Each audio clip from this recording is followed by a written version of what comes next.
Hola, buen día para todos. El día de hoy en clase de Ciencias Sociales y Competencias Ciudadanas veremos la Edad Contemporánea, siglo XIX. El siglo XIX. La Revolución Industrial, al igual que la Revolución Francesa, fortaleció a un nuevo y poderoso grupo de la sociedad que luchaba por obtener el poder político. Este nuevo grupo recibió el nombre de burguesía. En su lucha por el poder, la burguesía se enfrentó al antiguo orden de la sociedad, gobernado por la monarquía, y buscó cambios en la forma de gobierno que le permitiera consolidar sus intereses económicos y sociales. En el siglo XIX, el pueblo europeo también vivió el auge del nacionalismo. Este movimiento consistió en el rechazo de la intromisión de otros países sobre su territorio. Dentro de este proceso, conocido como la Edad Contemporánea, se caracteriza en su inicio por lo que se denominan las revoluciones burguesas. Estas revoluciones burguesas se caracterizaron por tener dimensiones políticas, sociales, económicas y jurídicas. En el campo de las políticas podemos encontrar, se pasa del absolutismo al liberalismo y al nacimiento de nuevos estados. Dentro de la dimensión social encontramos que la sociedad pasa de ser estamental a una sociedad de clases y asimismo hace aparición el proletariado como contraposición a la clase burgués propietaria de los medios de producción.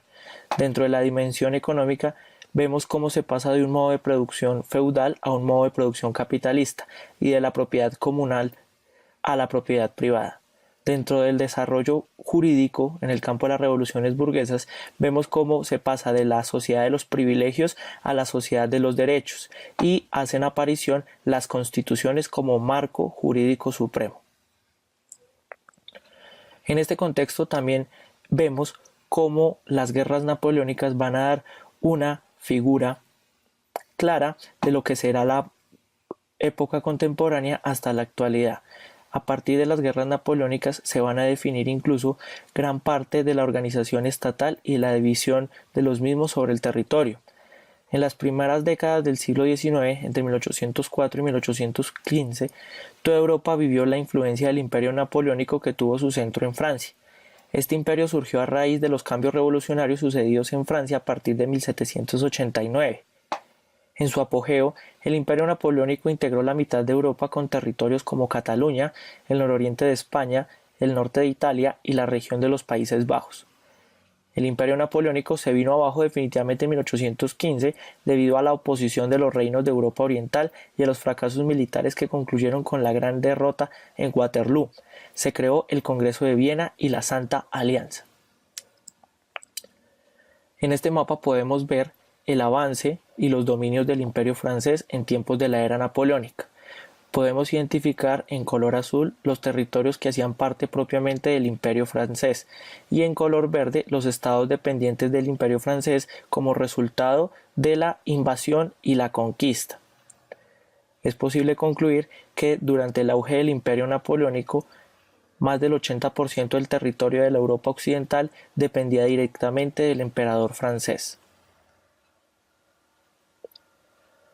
Tras la derrota de Napoleón y tras el sistema geopolítico que se creó a partir de la Santa Alianza y el Congreso de Viena, surge el imperialismo y el neocolonialismo, también marcado por el amplio desarrollo industrial de los nacientes estados en la Europa occidental.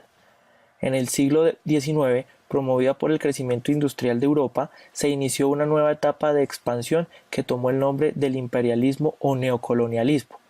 El imperialismo fue impulsado por la búsqueda de nuevos mercados para los productos industriales europeos y por la competencia nacionalista entre las potencias europeas.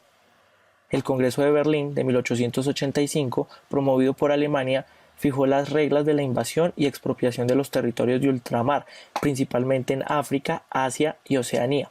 Fueron repartidas y allí se crearon protectorados y otros gobiernos coloniales.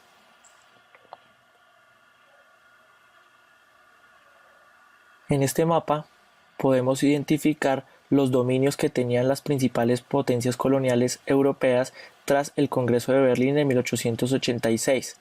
A partir de esto podemos concluir que principalmente África, Oceanía y parte de Asia estaban absolutamente controladas por las potencias coloniales europeas.